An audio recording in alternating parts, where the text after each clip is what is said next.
school is very, very high. And in the event of either the inability to obtain a scholarship or to not have a full scholarship, financial aid comes into play. Could you talk a little bit about the interplay between financial aid and scholarships, or just financial aid in and of itself? Right. So unlike merit aid, financial aid is typically not negotiable.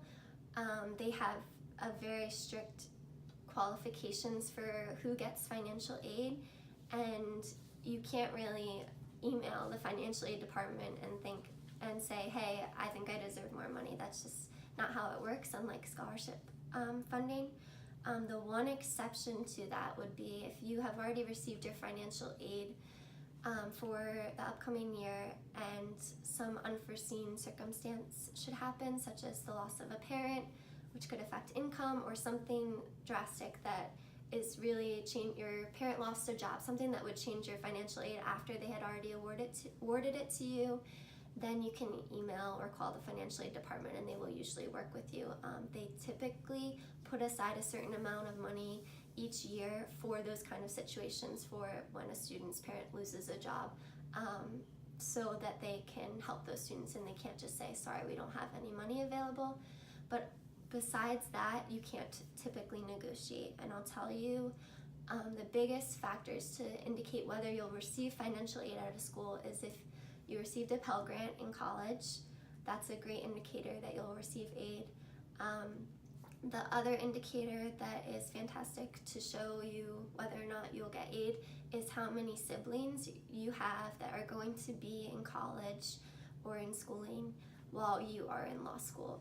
Which seems weird because I know a lot of people are saying, well, I'm paying for law school by myself, why would my siblings be in school affect how much aid I'm getting?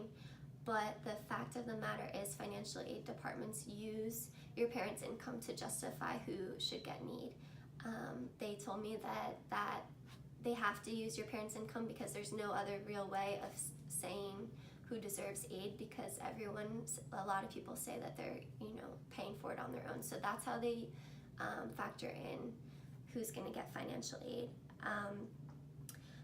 To apply for financial aid, you have to fill out a CSS profile online. Most people had to do that when they applied for colleges anyway, so you just have to update that. And then you also have to fill out a FAFSA and get that sent to the school. So different law schools kind of do financial aid awards differently. Some schools combine the awards into one, so they'll combine your merit and they'll combine your financial aid scholarships into one package, so you're not sure how much is merit and how much is financial aid. Other schools will separate them out, so you know exactly, okay, this is merit funding, this is financial aid. And then some schools will do one or the other, which seemed bizarre to me when I first heard of it, but either if you got $60,000 in merit funding scholarship and $40,000 in financial aid, you would only get the $60,000 merit scholarship each year. You would not get a combined total of $100,000. So that's something to keep in mind too, that some schools only give you the award that is larger of the two. Also, if your parents or one of your parents has their own business, you're probably going to have to fill out a lot of extra financial aid forms. And most schools require their own financial aid forms anyway, such as W-2 forms, tax returns. All of that paperwork has to be sent into the school.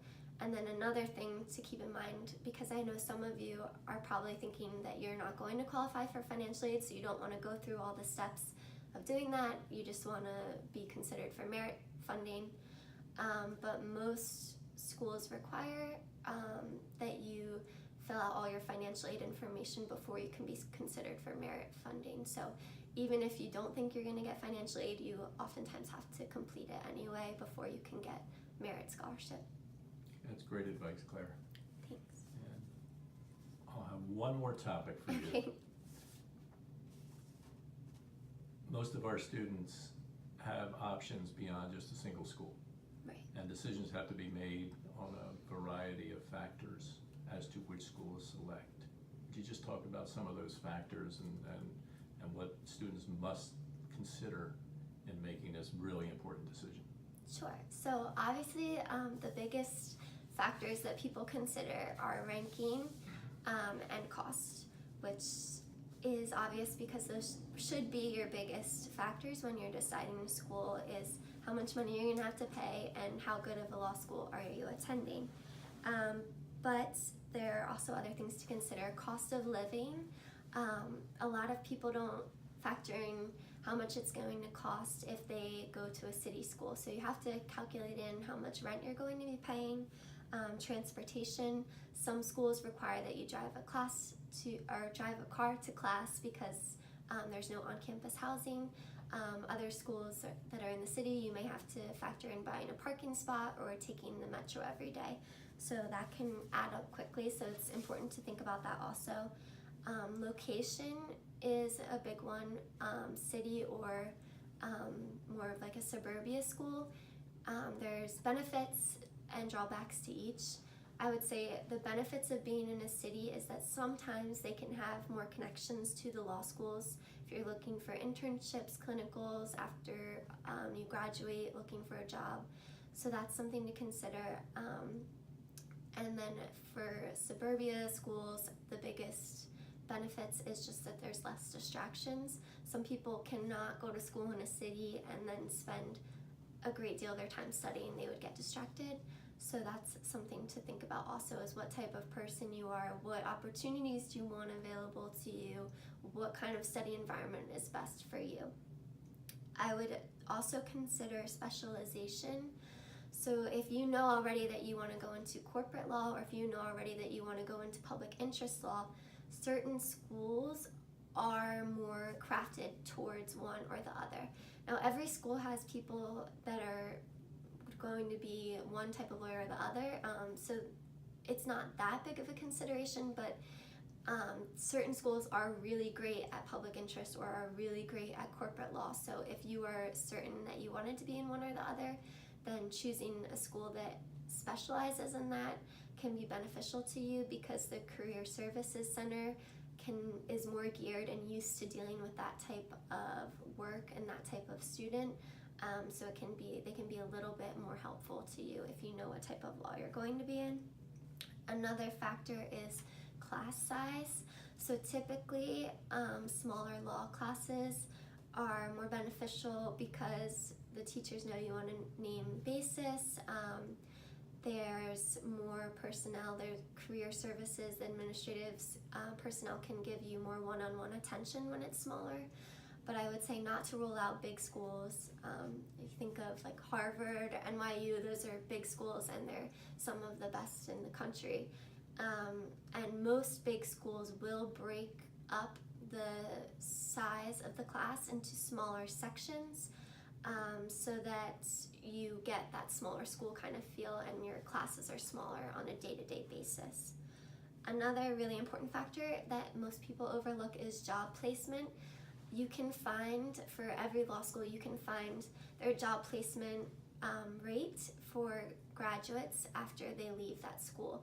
You can see how many people, what percentage passed the bar. You can see how many people are going into public interest jobs, how many people are going into corporate jobs, how many people are getting clerkships. And you can see, how soon after graduation they're getting those jobs and how many are still unemployed at the time of graduation. That's important to note too, especially if you're deciding between schools that seem similarly ranked, then that could be an important factor for you in picking a school that you think might help you get the job. And then obviously atmosphere, which I'm going to end on because that's important also. You're going to be spending 3 years there, and certain schools just are more competitive naturally than other schools, and you want to enjoy your 3 years at law school. So if you're getting a great feeling from a school, or if you think that people don't seem happy, or that the professors don't seem happy, or it seems uber competitive, then that's something to take into consideration also. Claire, thank you so much for taking your time and providing us with your experience and knowledge in this area. I'm sure our students will appreciate it. As a rising member of the Alumni HenLaw Society, we are very proud of you, and we're happy that you are one of us. and we will follow your career with great interest, and we know you'll be an amazing success. Thank you. Thank you. Happy to do it.